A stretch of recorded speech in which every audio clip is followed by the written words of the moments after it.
தமிழக செய்திகள் நேயர்களுக்கு வணக்கம். இன்றைய முக்கிய செய்திகள்.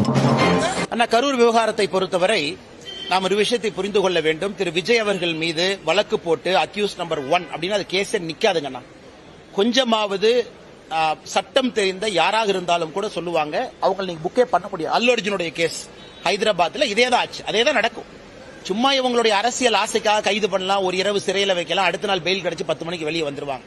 இதெல்லாம் சின்ன பிள்ளைகள் விளையாடுகின்ற ஆட்டத்திற்கு சமம். இன்னைக்கு அரசு உறுதியா இருக்கிறாங்கன்னா யாரு தவறு செய்தார்களோ நடவடிக்கை எடுக்கணும். அதிகாரிகள் ஆரம்பித்து டிவிகே கட்சியினுடைய அடிமட்ட நிர்வாகிகள் யாராச்சும் இருக்கிறாங்க, பர்மிஷன் வாங்கினவங்க, அவங்க பக்கம் தப்பு இருக்கா அவங்க.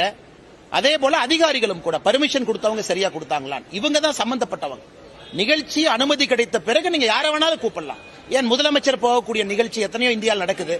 அப்ப ஒரு பர்மிஷனும் முதலமைச்சருக்கு தெரிஞ்சிருக்குமாங்கன்னா தெரிஞ்சிருக்காது. பிரதமர் வரக்கூடிய நிகழ்ச்சிக்கு தெரிஞ்சிருக்குமா, தெரிஞ்சிருக்காது. நம்பிக்கையில வர்றாங்க.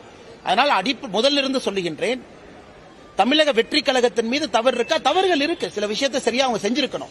ஆனா விஜய் அவர்களை குற்றவாளியா நீங்க மாத்தினா முடியவே முடியாதுங்க, அது வாய்ப்பே இல்லை. அதனால அரசியலுக்காக சில பேர் பேசுறாங்க. அதனால திருமாவளவன் அவர்கள் பாராளுமன்ற உறுப்பினர். நாளைக்கு திருமாவளவனுடைய கட்சியில இதே போல நடந்திருந்தாலும் கூட நடக்கக்கூடாது. ஒருவேளை நடந்திருந்தாலும் கூட அப்போ நான் திருமாவளவன் அண்ணுக்கும் டிஃபெண்ட் பண்ணுவேன். காரணம், அவர் மீது போய் கைது பண்ணுவீங்களா? விடுதலை சிறுத்தைகள் கட்சியினுடைய தலைவர் திருமாவளவன் தான் பொறுப்புன்னு இல்லைங்கன்னா ஆர்கனைசர்ஸ் பொறுப்பு.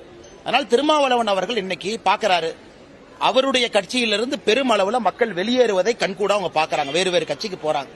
அந்த எரிச்சல்ல மட்டும்தான் திருமாவளவன் அவர்கள் வயிற்றெரிச்சல்ல அவர் வெளியே திடீரென்று விஜய் அவங்களை பத்தி தாக்குறதோ, மத்திய அரசின் மீது தன்னுடைய விமர்சனத்தை கடுமைப்படுத்தி இருப்பதோ அப்படித்தான்